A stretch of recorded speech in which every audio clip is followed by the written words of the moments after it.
When I landed at the London airport, a mysterious man gave me a note from my cheating husband.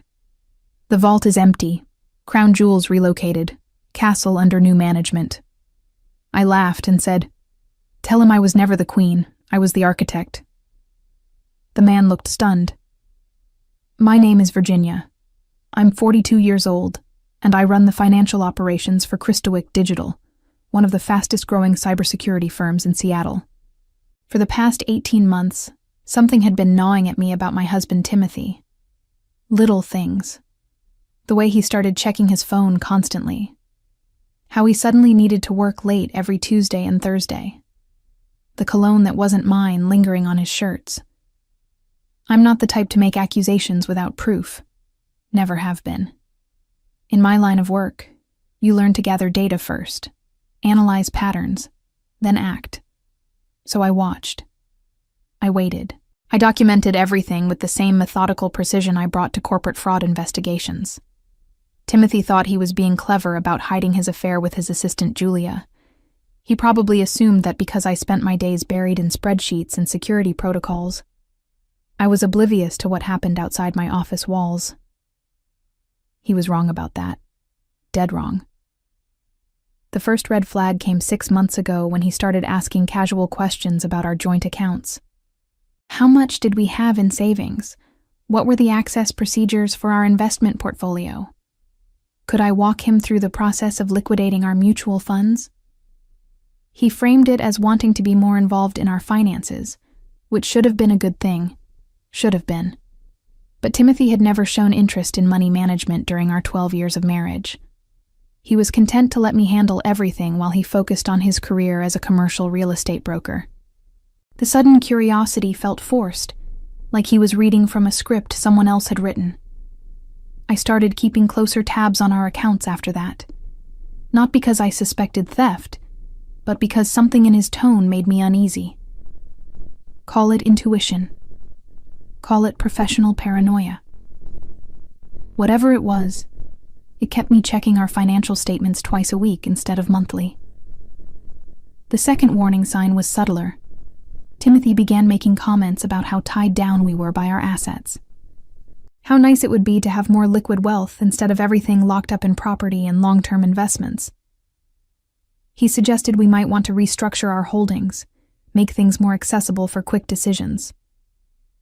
I nodded along and made non-committal sounds, but internally I was cataloging every word. In cybersecurity, we call this reconnaissance behavior. Someone mapping the terrain before they make their move. Timothy was scouting our financial landscape with the thoroughness of a man planning something specific. The third sign was the most telling. Julia, his assistant, started calling our house more frequently, always with urgent work matters that couldn't wait until morning, always requiring lengthy conversations that Timothy took in his home office with the door closed.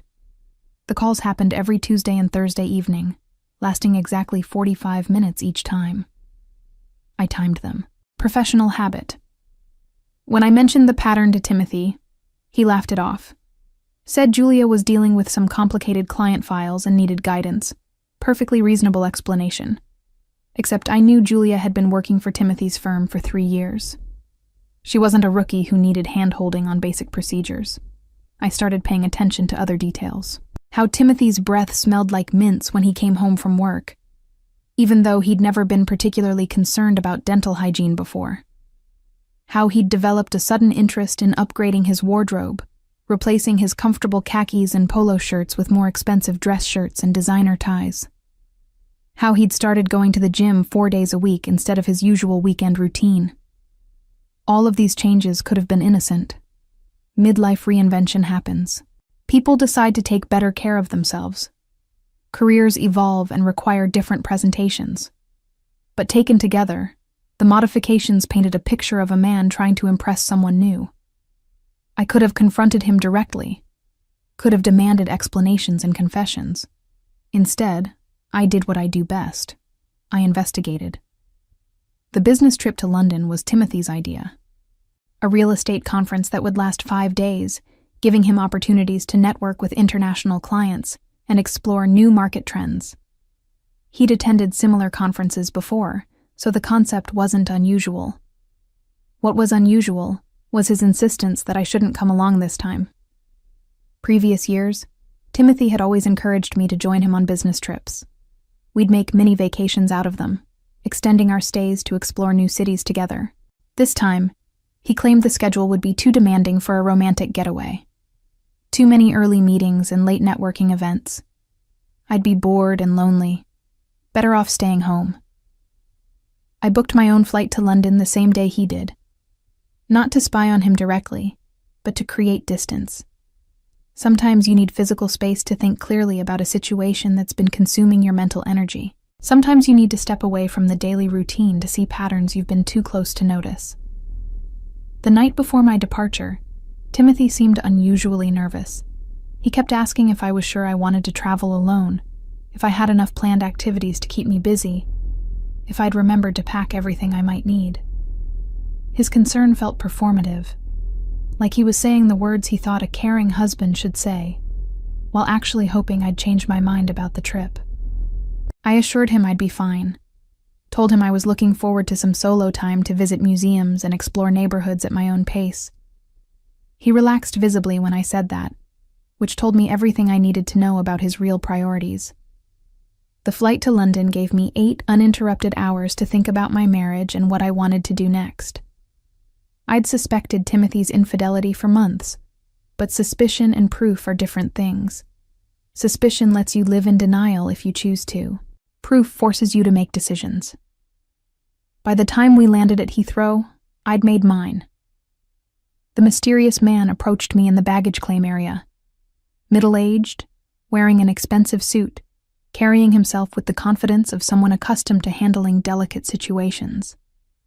He knew my name, knew my flight details, and handed me the note with practiced efficiency. Reading Timothy's message, I felt something inside me shift. Not heartbreak or betrayal, though those emotions were certainly present. What I felt most strongly was clarity. Timothy had finally shown his hand, and it was exactly what I'd expected it to be. He thought he'd been planning some elaborate financial coup while I was distracted by work and travel. He thought he'd moved our assets beyond my reach while I was literally out of the country. He thought he'd won some game I didn't even know we were playing. He was wrong about all of it. I built my career on understanding how money moves, and how people try to hide it. For 15 years, I'd been tracking digital breadcrumbs left by corporate embezzlers, identity thieves, and sophisticated fraud rings. I knew every trick, every loophole, every method someone might use to quietly transfer assets without leaving obvious traces. Timothy knew what I did for a living, but he'd never really understood it. He saw me as someone who worked with computers and numbers, not someone who specialized in financial detective work. He thought my expertise was limited to corporate settings, not applicable to personal situations. That was his first mistake. His second mistake was assuming I hadn't been preparing for this possibility for months. The truth was, I'd started building safeguards around our assets the moment Timothy began asking those casual questions about our accounts. Not because I wanted to trap him, but because I wanted to protect myself if my suspicions proved correct. I'd seen too many divorce cases where the betrayed spouse discovered their financial security had been demolished while they were focused on saving their marriage. I wasn't going to be one of those people. The legal framework I'd constructed was elegant in its simplicity. Every significant asset we owned was protected by what I called layered access protocols. Timothy could see the accounts, could check balances, could even initiate small transactions. But any attempt to move substantial amounts of money would trigger automatic holds and require dual authorization. He didn't know about the dual authorization requirement, because I'd implemented it through a series of minor account modifications that looked like routine security updates. Banks send notices about policy changes constantly. Most people scan them quickly and file them away. Timothy was definitely most people. The investment accounts were protected differently. I'd restructured our portfolio 6 months ago, moving everything into instruments that required both signatures for liquidation. Timothy had signed the paperwork without reading it carefully, trusting me to handle the technical details as I'd always done. The documents looked like standard rebalancing forms, and I'd presented them during tax season when he was already signing multiple financial documents. Our real estate holdings were the most complex to secure, but also the most important. Timothy's expertise in commercial real estate meant he understood property law better than most people. I couldn't use the same subtle approach I'd employed with our liquid assets. Instead, I had to be more creative. I'd spent 3 months working with a property attorney to establish what we called protective ownership structures. On paper, Timothy and I still owned our properties jointly. In practice, any attempt to sell or mortgage them without my explicit consent would trigger immediate legal challenges that could tie up the transactions for years. The attorney, Elizabeth, had initially been reluctant to help me set up these protections. She worried I was planning something unethical or trying to hide assets from legitimate creditors. I'd had to convince her that I was simply protecting myself from potential financial abuse by showing her the documentation I'd gathered about Timothy's suspicious behavior. Elizabeth was a family law specialist who'd seen dozens of cases where economically vulnerable spouses had been blindsided by partners who'd secretly moved money before filing for divorce. She understood the importance of proactive protection and helped me create safeguards that were completely legal but extremely difficult to circumvent. The irony was that Timothy probably could have overcome most of these obstacles if he'd been honest with me. If he'd come to me 6 months ago and said he was unhappy in our marriage, if he'd suggested we separate our finances in preparation for divorce, I would have worked with him to divide our assets fairly. I'm not vindictive by nature, and I believe in equitable solutions to complicated problems. But he'd chosen deception instead of honesty. He'd chosen to treat me like an obstacle to be overcome, rather than a partner deserving of respect. That choice had consequences he wasn't prepared for. The business trip to London had been Timothy's opportunity to execute whatever plan he'd been developing. With me out of the country, he probably figured he'd have several uninterrupted days to move money, file paperwork, and present me with accomplished facts when I returned home. Classic manipulation strategy. Create a situation where the victim has to accept new realities rather than participate in making decisions. I'd suspected something like this might happen, which was why I'd arranged my own trip to London. I wanted to be in a neutral location when Timothy made his move, somewhere I could think clearly without the emotional weight of being in our shared home. I also wanted to be geographically distant, in case he tried to use my presence as leverage in whatever confrontation he was planning. The mysterious man who'd delivered Timothy's note was clearly a professional courier, probably hired through one of those discreet messenger services that cater to people handling sensitive personal matters. Timothy had wanted to make sure I received his message quickly and dramatically, probably hoping to maximize the psychological impact of learning about his betrayal while I was alone in a foreign country. Another miscalculation on his part. Reading his note, I'd felt several emotions simultaneously. Disappointment that my marriage was officially over. Anger that Timothy had chosen such a cowardly way to end things. Relief that I no longer had to pretend I didn't know what was happening. And underneath all of those feelings, a cold satisfaction that I'd been right to prepare for this exact scenario. Timothy's message had been designed to communicate total victory on his part. The metaphors about vaults and crown jewels and castles were meant to suggest he'd outmaneuvered me completely, that he'd taken control of our shared wealth while I was powerless to stop him. He probably imagined me reading his words and panicking, desperately calling banks and lawyers to assess the damage. Instead, I'd laughed. Actually laughed out loud in the middle of the busy airport, drawing confused looks from other travelers. The courier who'd delivered the message had seemed genuinely shocked by my reaction. He'd probably expected tears or anger, or at least surprise. Laughter wasn't part of the script Timothy had written for this scene. That was when I'd realized Timothy had never understood who I really was. After 12 years of marriage, he still saw me as someone who lived in his shadow, someone whose financial expertise was limited to maintaining the status quo he'd established. He'd never recognized that I was the one who'd actually built and protected our wealth while he focused on his career and, apparently, his affair. I told the courier to inform Timothy that I was never the queen. I was the architect. Then I walked away to collect my luggage. leaving him standing there with his mouth slightly open. The comparison wasn't random. Queens inherit power and lose it when circumstances change. Architects design structures that outlast the people who commissioned them. Timothy thought he'd been planning our financial downfall while I was distracted. In reality, I'd been building a fortress around our assets while he was playing house with Julia.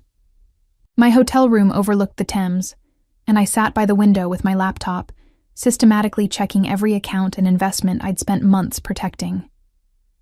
Everything was exactly where it should be.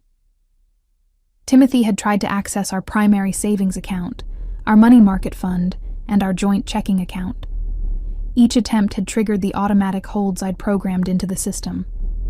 He'd also tried to initiate paperwork for liquidating our mutual funds and selling our rental property in Spokane.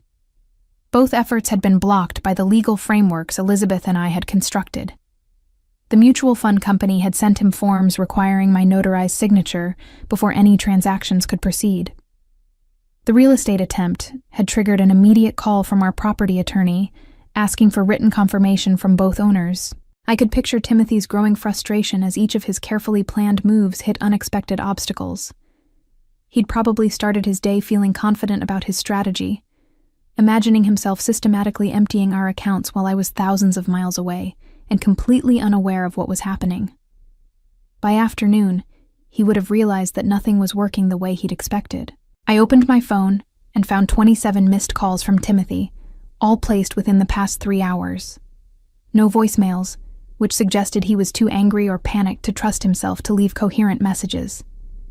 The call log showed he'd started dialing my number every 10 minutes, then increased the frequency to every 5 minutes when I didn't answer. I didn't call him back. Instead, I sent a single text message, "Checkmate." Then I turned off my phone and ordered room service. The next morning, I flew back to Seattle. Not because Timothy's plan had forced me to cut my trip short, but because I was ready to finish what he'd started. I'd never been someone who enjoyed conflict, but I also wasn't someone who backed down from necessary confrontations. Timothy had declared war on our marriage and our shared financial future. I was prepared to end that war decisively. The house was empty when I arrived. Timothy's clothes were gone from our bedroom, along with his personal electronics and the few pieces of furniture he'd brought into our marriage. He'd left behind a handwritten note on the kitchen counter, much less dramatic than the message he'd sent through his courier. "Virginia, I know you're angry, but you have to understand that things between us haven't been working for a long time. Julia and I are in love, and we want to build a life together. I tried to handle our financial separation quietly to avoid making this more painful than necessary. I hope we can work out the remaining details through our attorneys without turning this into something ugly. Timothy." I read the note twice, then threw it away. Timothy's version of events was predictably self-serving.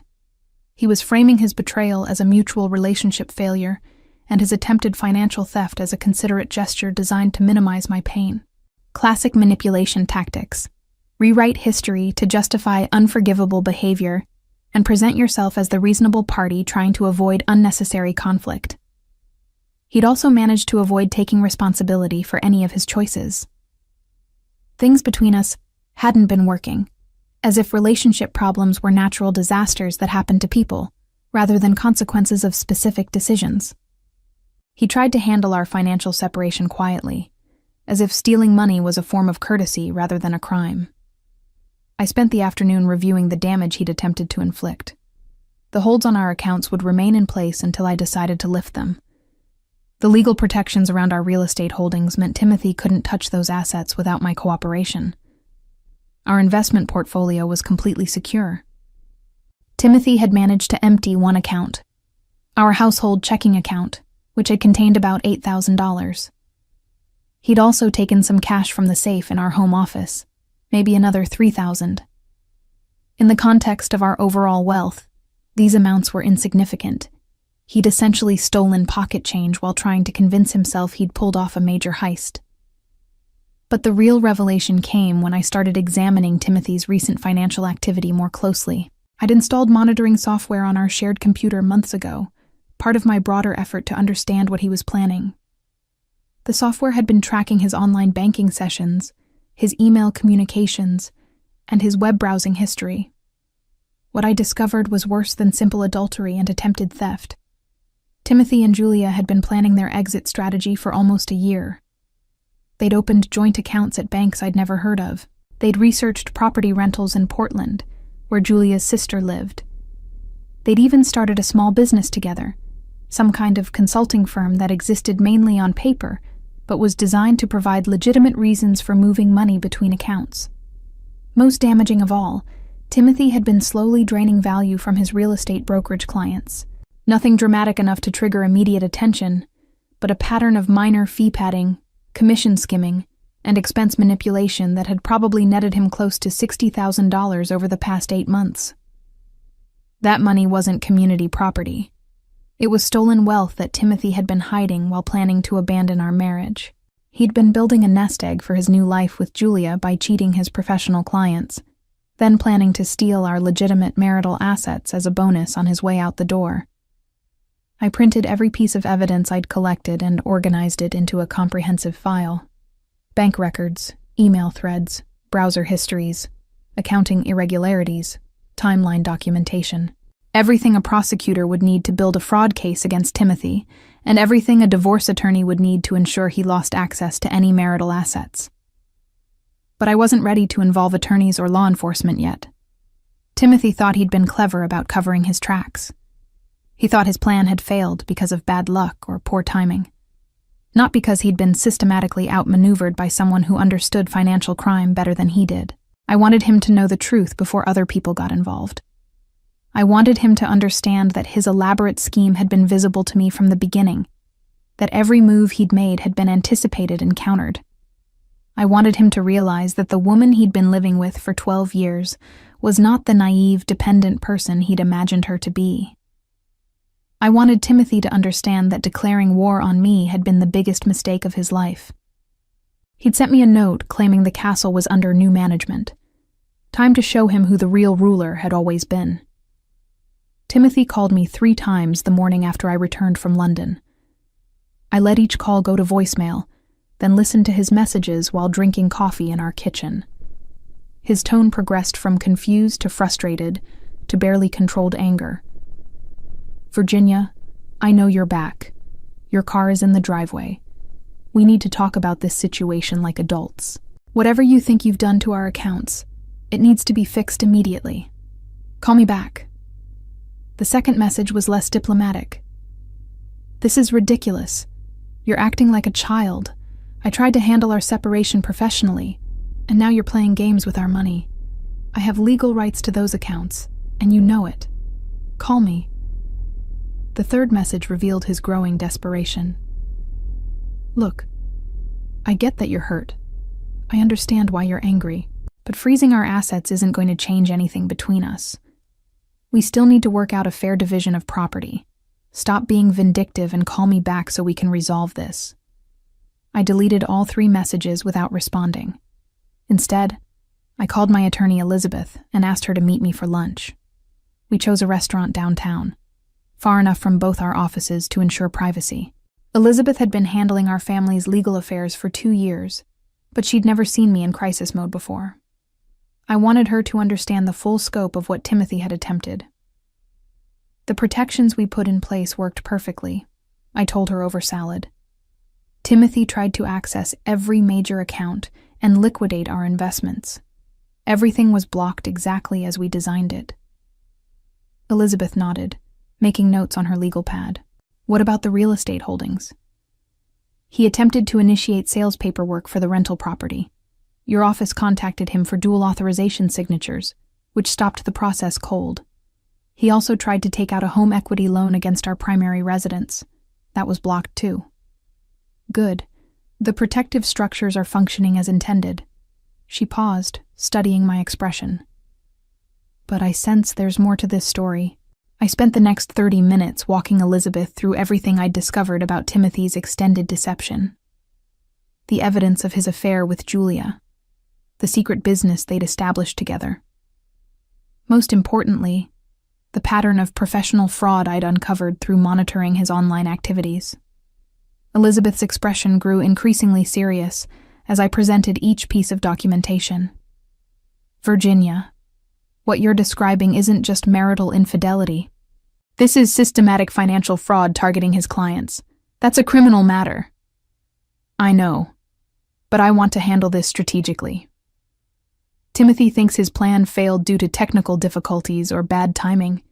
He doesn't realize he's been under surveillance for months. I want to use that advantage. What exactly are you proposing? I outlined my plan. First, I would confront Timothy directly with evidence of his attempted theft from our marital assets. I wanted to gauge his reaction, see if he would admit to his behavior or continue lying. Then, depending on how that conversation went, I would decide whether to involve law enforcement immediately or use the threat of criminal prosecution as leverage in divorce negotiations. The goal isn't revenge, I explained. It's protection. Timothy has shown he's willing to steal from his clients and his wife. I need to make sure he can't do either of those things again. Elizabeth agreed to postpone filing formal divorce papers while I confronted Timothy directly. She also agreed to prepare criminal referral documents that could be submitted to the district attorney's office if Timothy refused to cooperate with a fair settlement. Be very careful, she warned me. People who've been caught in major lies sometimes become unpredictable. Don't meet with him alone, and don't give him advance warning about what evidence you have. I spent the afternoon preparing for the confrontation. I organized all my documentation into a comprehensive presentation that would demonstrate the scope of Timothy's betrayal clearly and undeniably. Financial records, email screenshots, timeline analyses, evidence of his professional fraud. Everything arranged in chronological order to tell a complete story. I also prepared a written settlement proposal that would allow Timothy to avoid criminal prosecution in exchange for accepting a divorce agreement heavily weighted in my favor.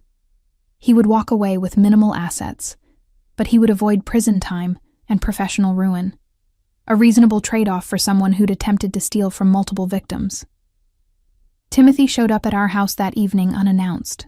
I heard his key in the lock around 7:30, followed by his voice calling my name from the front hallway. I'd been expecting this visit. Men like Timothy couldn't tolerate being ignored, especially when their carefully laid plans were falling apart. We need to talk, he said, finding me in my home office. This whole situation has gotten out of hand. He looked tired and frustrated, but not yet defeated. He was still operating under the assumption that he could talk his way out of whatever difficulties he was facing, still believing that I was reacting emotionally rather than strategically. I agree, I said. We definitely need to talk.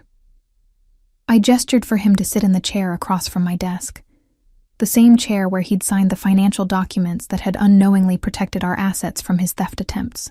He sat down warily, clearly sensing that this conversation wasn't going to go the way he'd planned. Timothy, I know about Julia. His face went carefully blank. I don't know what you mean. I know about the affair. I know about your secret business together. I know about the apartments you've been looking at in Portland. I know about the joint bank accounts you opened 6 months ago. He started to protest, but I held up my hand. I also know about the money you've been stealing from your clients, the fee padding, the commission skimming, the expense manipulation. I have detailed records of every fraudulent transaction over the past 8 months. Timothy's face went white. Virginia, you don't understand. I understand perfectly. You've been planning to leave our marriage for almost a year. You've been stealing from your clients to fund your new life with Julia. And you tried to steal our marital assets while I was out of the country. I opened my laptop and turned the screen toward him. This is the timeline of your criminal activity. These are screenshots of your emails with Julia about hiding money. These are bank records showing the pattern of theft from your brokerage clients. Timothy stared at the screen, his mouth opening and closing without producing sound. He looked like a man watching his entire life collapse in real time. You can't prove any of this, he finally managed. I can prove all of it. I've been monitoring your online activity for months. I have digital evidence of every crime you've committed and every lie you've told. I closed the laptop and leaned back in my chair. The question now is, what we do with this information. Timothy's shock was giving way to anger. You've been spying on me? In our own home? I've been protecting myself from a husband who was planning to steal our assets and abandon our marriage. I'd say my precautions were justified. He stood up abruptly, pacing to the window and back. This is insane. You can't seriously be threatening me with criminal charges over a marital dispute. This isn't a marital dispute, Timothy. This is fraud, theft, and attempted grand larceny. You committed crimes against your clients and against me. Those crimes have consequences. I could see him calculating, trying to figure out how much evidence I actually had, and whether he could discredit it somehow. His real estate training had taught him to look for weaknesses in complex deals, ways to renegotiate terms when initial agreements weren't working out. But this wasn't a real estate transaction. This was criminal law, and Timothy had left a digital trail that any prosecutor would love to follow. What do you want? He asked finally. I want you to face the consequences of your choices, but I'm willing to offer you a deal. I handed him the settlement proposal Elizabeth and I had prepared. You accept these divorce terms, you make full restitution to the clients you defrauded, and you cooperate with transferring all hidden assets back to legitimate accounts. In exchange, I don't file criminal charges. Timothy read through the document, his expression growing increasingly hostile. This is ridiculous. You're trying to take everything. I'm trying to protect what I built while you were stealing from innocent people and planning to abandon our marriage. These terms are completely unfair. No judge would approve this kind of asset division. You're right. Most judges would give you about half of our legitimate marital assets. But most judges wouldn't be deciding your case after reviewing evidence that you're a career criminal who tried to steal everything before filing for divorce. Timothy threw the papers down on my desk. I need time to think about this. You have 24 hours. After that, I file criminal charges and divorce papers simultaneously. You can explain to the police and the divorce court why you thought stealing was a better option than honest communication. He stared at me for a long moment, probably seeing me clearly for the first time in years. Not the compliant wife who handled his finances while he focused on more important things. Not the naive woman who could be manipulated into accepting whatever story he decided to tell. But the financial crimes investigator who'd been building a case against him for months. I never thought you had it in you, he said quietly. I know. That was your biggest mistake. Timothy didn't respond to my ultimatum within 24 hours. Instead, he hired a lawyer. I learned about this development when attorney Gerald Patterson called my office the following afternoon. Mrs. Virginia, I represent your husband Timothy in the matter of your pending divorce. I understand there have been some accusations made that my client and I would like to address. Gerald's tone was smooth and professional, the voice of someone accustomed to negotiating settlements for wealthy clients who preferred to avoid public scandals. Timothy had probably told him some version of our story that painted me as a vindictive wife, making exaggerated claims about minor financial irregularities. Mr. Patterson, I replied, what accusations are you referring to? My client acknowledges that your marriage has encountered difficulties and that financial assets may need to be restructured as part of a divorce settlement. However, he categorically denies any criminal wrongdoing, and he's prepared to contest any attempt to characterize normal business practices as fraudulent activity. I almost smiled. Timothy had clearly presented himself as the victim of false accusations rather than a man caught red-handed committing multiple felonies. He was gambling that I wouldn't actually follow through on my threats, that I was bluffing about the quality and quantity of evidence I'd gathered. Mr. Patterson, I think you may have been given incomplete information about the situation. Would it be possible for us to meet in person? I have documentation that might clarify some of the issues your client has described. We arranged to meet at Gerald's office the next morning. I spent the evening preparing a presentation, that would demonstrate Timothy's criminal behavior so clearly that even a lawyer paid to defend him would have to acknowledge the strength of the evidence. Gerald's office was exactly what I'd expected. Dark wood paneling, leather furniture, law books arranged to suggest decades of successful practice. He was a man in his 60s, with silver hair and an expensive suit, someone who specialized in making problems disappear for clients who could afford discretion. "Thank you for coming, Mrs. Virginia. I hope we can resolve this matter efficiently for everyone involved." I set my laptop in a folder of printed documents on his conference table. "Mr. Patterson, before we discuss resolution, I think you need to understand what your client has actually done." I walked him through the same evidence I'd presented to Timothy. The timeline of the affair with Julia, the secret business and hidden bank accounts, the systematic theft from real estate clients, the attempted liquidation of marital assets while I was traveling. Gerald's expression shifted as I presented each piece of documentation. His initial confidence gave way to concern, then to obvious dismay. By the time I finished, he was studying the printed bank records with the focus of someone realizing his client had lied to him about fundamental facts. "This is quite extensive," he said finally. "My client characterized this as a dispute over asset division in a difficult divorce. Your client committed felony fraud against multiple victims over an extended period. The theft from marital assets was just the most recent crime in a pattern of criminal behavior." Gerald closed the folder and leaned back in his chair. "What outcome are you seeking?" I outlined the same settlement terms I'd presented to Timothy: full restitution to defrauded clients, acceptance of a divorce agreement that left him with minimal assets, cooperation with transferring hidden money back to legitimate accounts. In exchange, no criminal charges. "These terms are quite harsh," Gerald observed. "They're appropriate for someone who committed multiple felonies. The alternative is criminal prosecution, which would result in prison time and complete financial ruin." Gerald asked for time to consult with his client. I agreed to extend my deadline by another 48 hours, but I made it clear that this was the final extension. After that, I would proceed with criminal charges regardless of what Timothy decided. I left Gerald's office feeling confident that Timothy would eventually accept my terms. His lawyer had seen the evidence and understood that fighting criminal charges would be futile.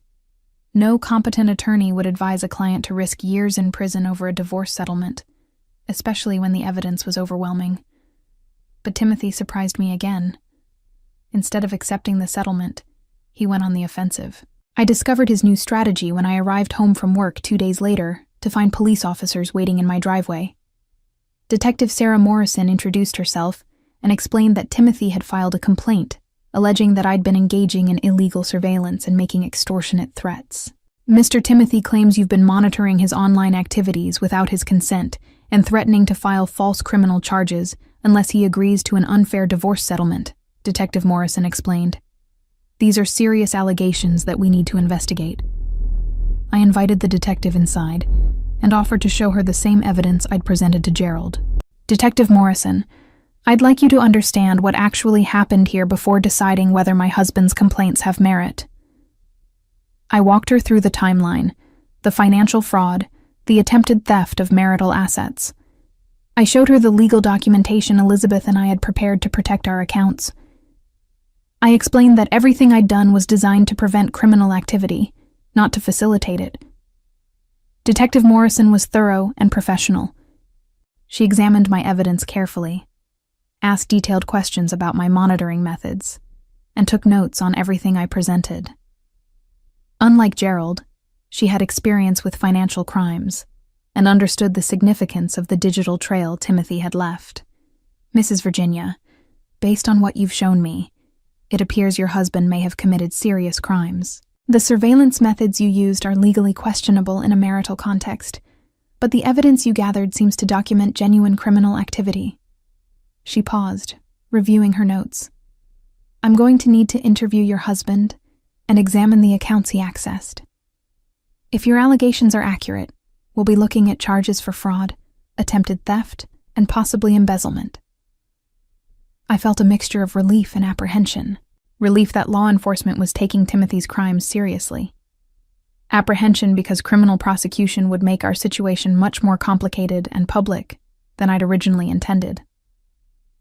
Detective Morrison, I want justice, but I also want resolution. If Timothy agrees to make full restitution and accept appropriate divorce terms, would the district attorney consider a plea agreement?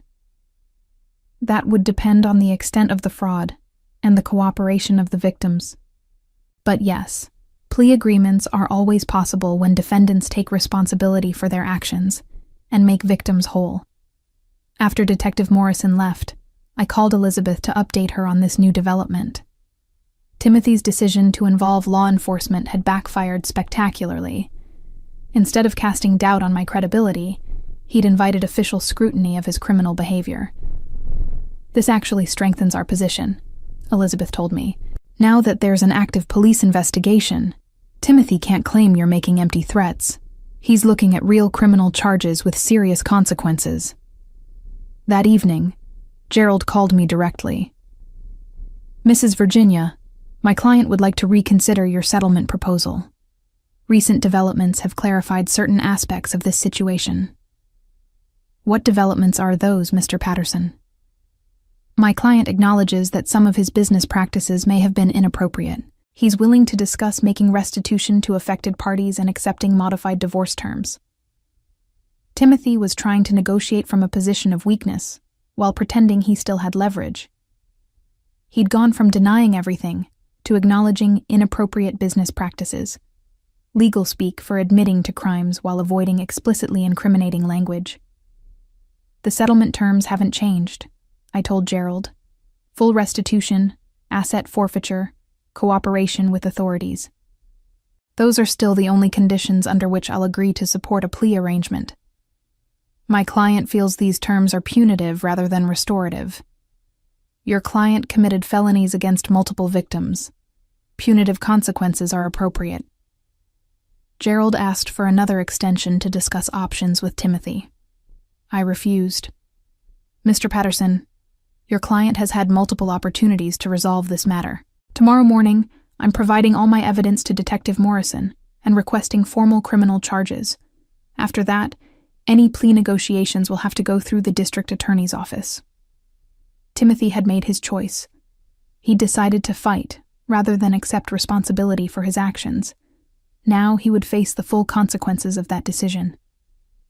The district attorney's office moved quickly once Detective Morrison submitted her report.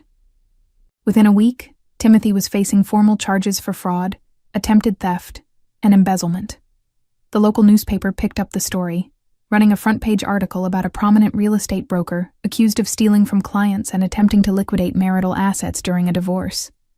Timothy's professional reputation was destroyed overnight. His brokerage firm immediately suspended him pending the outcome of the criminal case. 3 of his major clients filed civil lawsuits seeking damages for the money he'd stolen from their transactions. The State Real Estate Commission opened an investigation that would likely result in the permanent revocation of his license. Julia, his assistant and lover, was also charged as an accessory to fraud. Prosecutors had evidence that she'd helped Timothy manipulate client accounts and had been aware of his plans to steal marital assets. Their romantic relationship, which had seemed so important to Timothy that he'd been willing to destroy his marriage for it, crumbled under the pressure of facing criminal charges together.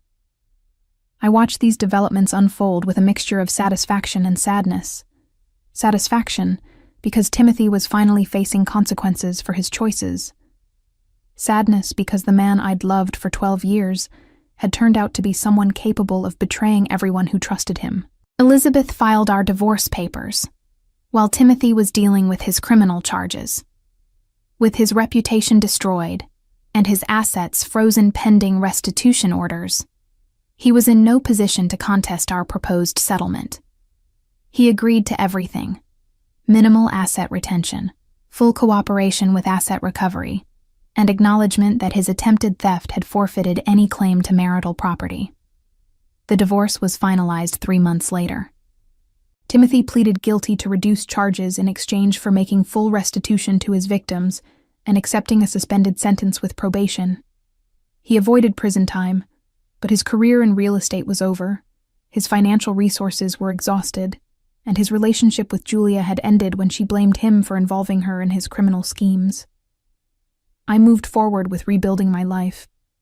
The experience had taught me valuable lessons about trust, preparation, and the importance of protecting yourself when people you love prove they're not worthy of that love. I'd emerged from the situation financially secure and professionally strengthened, but emotionally changed by the discovery of how thoroughly Timothy had deceived me. 6 months after the divorce was finalized, I received an unexpected phone call from Gerald, Timothy's former attorney. "Mrs. Virginia, I'm calling to inform you that Timothy has filed for bankruptcy. He wanted you to know that he's lost everything, and that he hopes you're satisfied with the outcome." Mr. Patterson, I was never trying to destroy Timothy's life. I was trying to protect myself and his victims from further harm. If he'd chosen honesty over deception, we could have ended our marriage without destroying his career or his financial future. He realizes that now. Unfortunately, that realization came too late to prevent the consequences of his earlier choices. I hung up feeling a complex mixture of emotions. Part of me felt vindicated that Timothy finally understood the magnitude of his mistakes. Part of me felt genuinely sad that a man who'd once been capable of love and partnership had made choices that led to the complete destruction of his life. But mostly, I felt grateful that I'd trusted my instincts and prepared for the worst-case scenario. The financial safeguards I'd constructed had protected not just my assets, but also the assets of Timothy's clients, who might never have recovered their stolen money if I hadn't documented his crimes so thoroughly. I also felt proud of how I'd handled an impossible situation. When I'd discovered my husband's betrayal, I could have reacted emotionally, confronting him immediately, making threats I wasn't prepared to follow through on, or simply accepting his version of events and agreeing to an unfair divorce settlement. Instead, I'd responded strategically. I'd gathered evidence methodically. I'd protected my interests proactively. I'd offered Timothy opportunities to resolve our situation with minimal consequences. And when he'd chosen to escalate rather than cooperate, I'd been prepared to follow through on my warnings. The experience had changed my relationship with trust and vulnerability. I'd learned that loving someone doesn't mean accepting their bad behavior, and that preparing for betrayal isn't cynical, it's responsible. I'd also learned that the skills I'd developed in my professional life were directly applicable to protecting myself in personal situations. Most importantly, I'd learned that I was stronger and more resourceful than I'd realized. For years, I'd seen myself as someone who worked behind the scenes while Timothy handled the more visible aspects of our life together. I'd deferred to his expertise in real estate decisions and had been content to let him be the public face of our partnership. The crisis had forced me to step into a leadership role and manage a complex situation that required legal knowledge, financial expertise, emotional resilience, and strategic thinking. I discovered that I was capable of all of those things, and that realization had given me confidence to pursue opportunities I might have been too intimidated to consider before. I decided to start my own financial consulting firm, specializing in helping people protect their assets during relationship transitions. My experience with Timothy had taught me how many ways a deceptive partner could manipulate shared finances, and I wanted to help other people avoid becoming victims of similar betrayals. The business grew quickly. Word spread through the legal community about my work on my own case, and attorneys began referring clients who needed help documenting financial abuse or protecting assets during contentious divorces. I developed specialized techniques for tracking hidden accounts, identifying fraudulent transactions, and creating legal barriers that prevented one spouse from unilaterally liquidating marital assets. Within 2 years, I had a waiting list of clients and was training other financial professionals in the methods I'd pioneered. The work was rewarding both financially and emotionally. I was helping people navigate some of the most difficult situations in their lives, and I was using skills that might have remained dormant if Timothy hadn't forced me to defend myself. I never remarried, but I did develop meaningful relationships with partners who understood and respected my independence. I'd learned the difference between healthy interdependence and the kind of unbalanced dynamic that had characterized my marriage with Timothy. I was no longer willing to be anyone's silent partner or behind-the-scenes support system. Looking back on the confrontation with Timothy, I realized that his attempt to steal our assets had been a gift, even though it hadn't felt like one at the time. His betrayal had forced me to discover strengths I didn't know I possessed, and had given me clarity about what I wanted from my life going forward. Timothy had tried to reduce me to a victim of his schemes, someone who would discover his betrayal too late to prevent the financial damage he'd planned to inflict. Instead, his deception had revealed that I was actually the architect of my own security, someone capable of building structures that could withstand even the most deliberate attempts at destruction. He'd thought he was declaring war on a queen who inherited her power from their marriage. Instead, he'd challenged an architect who had designed every aspect of the fortress he was trying to attack. The courier who delivered Timothy's message at the London airport had looked stunned when I'd laughed at the news that the castle was under new management. He'd probably expected tears or panic, not confidence and amusement. But I'd known something Timothy didn't understand. You can't take over a castle when the architect still holds all the blueprints. 2 years after our divorce was finalized, Timothy made one final attempt to reclaim some dignity from the wreckage of his life. He filed a motion with the family court claiming that I had used illegal surveillance methods to gather evidence against him, and that our divorce settlement should be overturned based on procedural violations. His new attorney, a young public defender named Jacob who clearly didn't understand the full scope of what had happened, argued that Timothy's constitutional rights had been violated by my monitoring of his online activities. The hearing was scheduled for a Tuesday morning in March. I arrived at the courthouse with Elizabeth and a complete file of documentation about Timothy's criminal behavior, including the restitution payments he'd made to his defrauded clients and the plea agreement he'd signed acknowledging his guilt. Timothy looked different. Thinner, older, wearing a suit that had seen better days. He'd lost the confident bearing that had once made him successful in real estate negotiations. 2 years of criminal prosecution, financial ruin, and social disgrace had hollowed him out in ways that were visible even across a crowded courtroom. Judge Catherine Williams had reviewed all the case files before the hearing. She was a veteran family court judge with a reputation for cutting through legal nonsense and focusing on practical outcomes. I could tell from her expression that she was not impressed with Timothy's motion. "Mr. Timothy," Judge Williams began, "you're asking this court to overturn a divorce settlement that you voluntarily agreed to, based on claims that your ex-wife violated your privacy while she was documenting your criminal activity. Is that correct?" Timothy's attorney stood to respond. "Your Honor, our position is that the surveillance methods used were illegal under state privacy laws, and that any evidence gathered through those methods should be excluded from consideration." "Mr. Jacob, are you aware that your client pleaded guilty to fraud charges based on the same evidence you're now claiming was illegally obtained?" "Yes, Your Honor, but we believe the criminal case was resolved under duress." Judge Williams cut him off. "Mr. Jacob, your client wasn't under duress. He was facing the consequences of committing multiple felonies. The evidence against him was overwhelming, regardless of how it was obtained." She turned her attention to Timothy directly. "Mr. Timothy, you had an affair with your assistant. You stole money from your real estate clients. You attempted to liquidate marital assets while your wife was out of the country. You lied to attorneys and law enforcement officers. Is there any part of that summary you'd like to dispute?"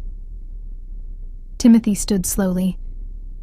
"Your Honor, I made mistakes."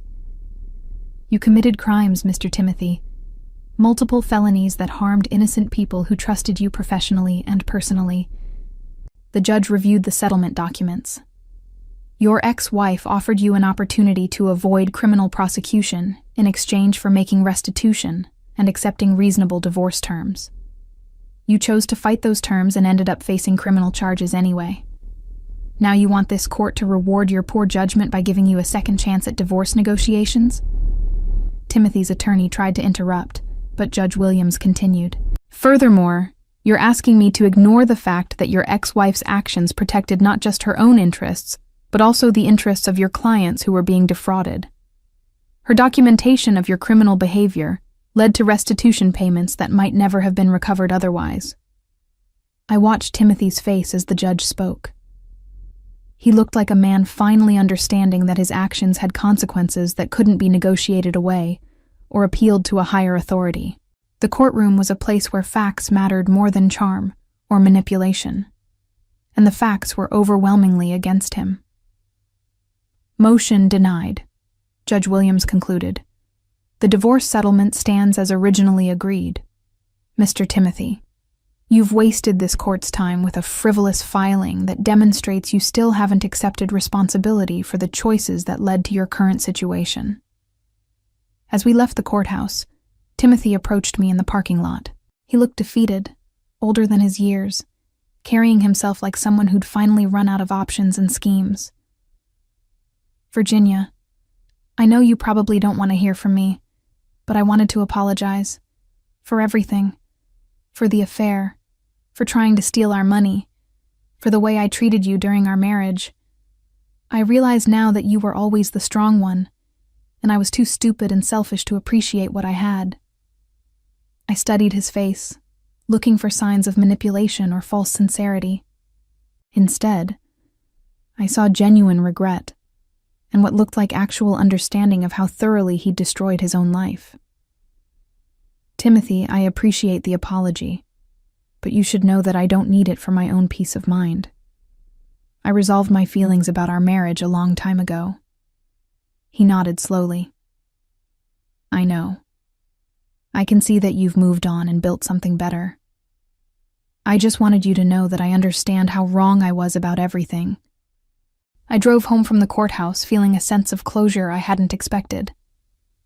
Timothy's final legal challenge had been his last attempt to avoid taking full responsibility for his choices, and its complete failure seemed to have broken something in him that had been holding on to denial and blame. For the first time since our confrontation began, he'd looked at me and seen who I actually was, rather than who he'd imagined me to be. He'd finally understood that I wasn't a victim of his schemes, but an architect who'd been building protective structures while he was planning his betrayal. That evening, I sat in my home office reviewing the financial reports for my consulting firm. The business had grown beyond my original expectations, serving clients across the Pacific Northwest and expanding into online services for people dealing with financial abuse in other states. What had started as a response to my own crisis had become a way to help hundreds of people protect themselves from similar betrayals. My phone rang around 8 p.m. Elizabeth's name appeared on the caller ID. Virginia, I thought you'd want to know. Timothy's attorney called my office this afternoon. Timothy has decided to leave Seattle. He's moving to Oregon to work for his brother's landscaping company. Apparently, he wanted to make sure you knew he wouldn't be around to cause any more problems. I felt a mixture of relief and sadness. Relief that Timothy was finally accepting reality and removing himself from my life completely. Sadness that a man who'd once had so much potential had reduced himself to running away from the consequences of his own choices. Thank you for letting me know, I told Elizabeth. I hope he finds some peace in Oregon. I hope he finds some perspective. You know, Virginia, in 30 years of family law practice, I've never seen someone handle a situation like yours with such strategic clarity. Most people in your position either react emotionally and make things worse, or they let themselves be victimized because they're afraid of confrontation. I had good training for crisis management. My work in financial crimes investigation taught me to think systematically about complex problems. It was more than professional training. You had the emotional strength to see clearly when someone you loved was betraying you, and the courage to protect yourself even when it meant destroying your marriage. After we hung up, I thought about Elizabeth's words. The experience with Timothy had taught me things about myself that I might never have discovered in a stable, honest relationship. I'd learned that I could be ruthless when necessary, strategic under pressure, and resilient in the face of profound betrayal. But I'd also learned that strength and compassion weren't mutually exclusive. Protecting myself from Timothy's schemes hadn't required me to become vindictive or cruel. I'd offered him multiple opportunities to resolve our situation with minimal consequences, and when he'd chosen to escalate rather than cooperate, I'd followed through on my warnings without taking pleasure in his downfall. The vindication I felt wasn't about seeing Timothy suffer. It was about proving to myself that I could handle whatever challenges life presented. I'd faced a situation that could have destroyed me financially, and emotionally. And I'd not only survived it, but emerged stronger and more confident than before. My consulting firm continued to grow.